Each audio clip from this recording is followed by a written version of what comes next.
So I recently got back into playing Clash of Clans, and I've been having an absolute blast. There's quite a few quality of life improvements since I played in 2020, now being 2026. For example, the army no longer has a cooldown, right? So you can just do back-to-back battles, and they could basically be like, brain dead, right? Where you could just completely spam troops, and then just AFK for the rest of the time, right? So this basic dragon attack, I could just AFK and then all should be good, right?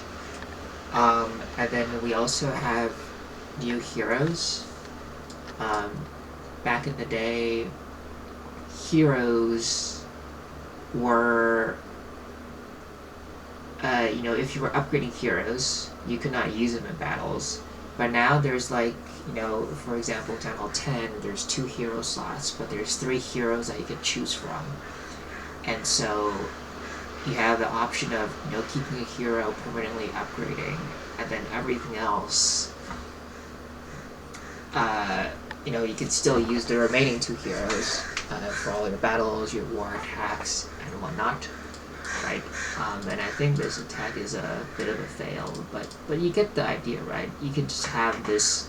I'm running this game through Google Play desktop app, so I can just keep this on a side window, and I could pretty much just play a few battles whenever I feel like it, and everything is I get my farming done, my war attacks in, and everything, and it's just pretty good.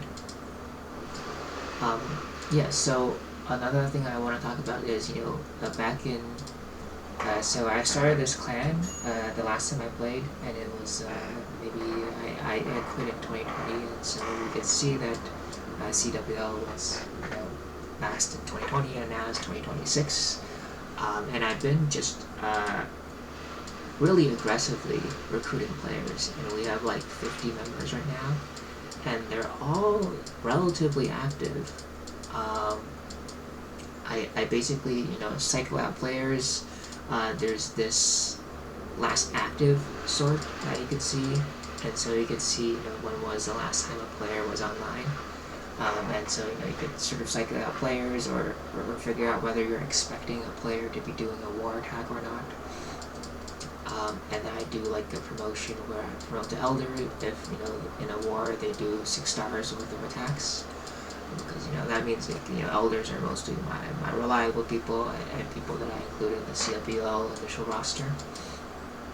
And on the topic of war, I do try to have, right, this is a 45v45 war, and I try to get some really strong players to get close to 100% in terms of stars, and get wins, and more wins means more loot for everybody. So the players that attack well are hopefully rewarded for everything they do. CWL is more of a new thing for me. Right, this first time where I'm doing a lot more stars, right? It was 124 back in my first one, and now we're doing 339. And so we did get promoted. At least in our league, most of the clans are just like super low level, or not low level, like super high level, sorry, town halls, but like half the clan is like inactive, so we just hit them for 2 stars, and it'll do okay, right? So if we look at the current CWL, like we have a roster of basically 10s and 11s against 13s, 14s, 15s. Our top is a 13, and their top is a 15. It's still rushed, but it's a bit challenging for lower town halls to even deal with the town hall tower. If you see this attack, right, their dragons get absolutely melted. So they really should be bringing like a ton of freeze spells or a battle blimp with a rage to deal with the town hall, and not have their dragons absolutely melt from something that's like a few town hall levels higher. Yeah, and so I did, back in 2020, it was the COVID era, and I basically had a shit ton of accounts. Um, so I think I have 6 accounts that I'm currently using.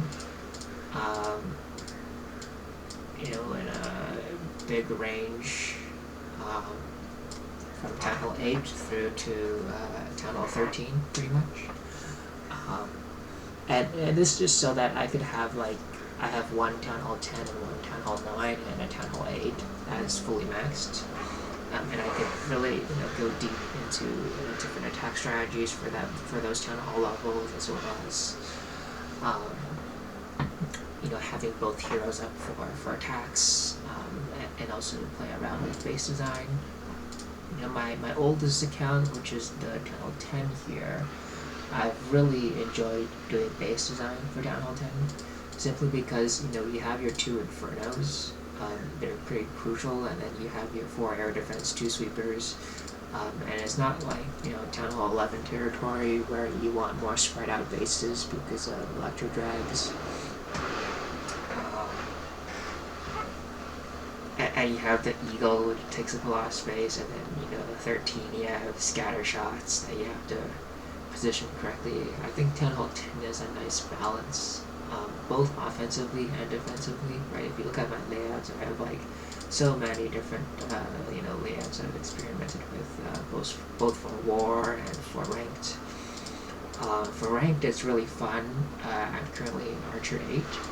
And if I do play ranked, it'll mostly be against Town Hall 11s, and Town Hall 10 versus 11 is really interesting because you have the option of taking Stone Slammer or Battle Blimp.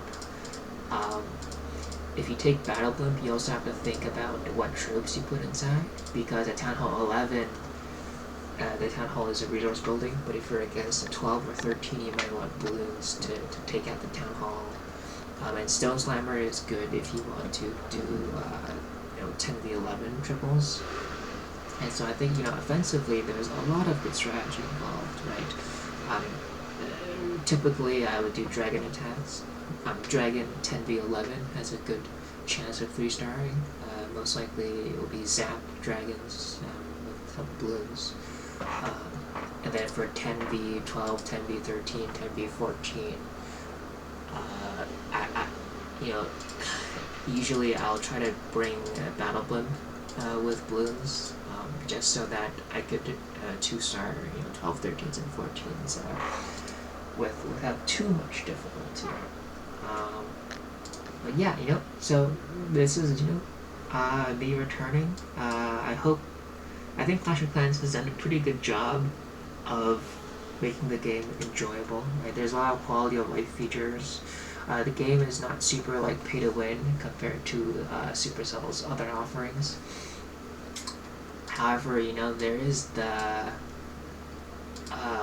equipment, which is a bit of a different style of resources, where there's basically a limited amount you can get per time period, and so you can't actually farm it, unlike the regular resources. So this is still a bit iffy. Hopefully they improve that system. But yeah, so thank you very much for watching, and I hope you have a great rest of your day.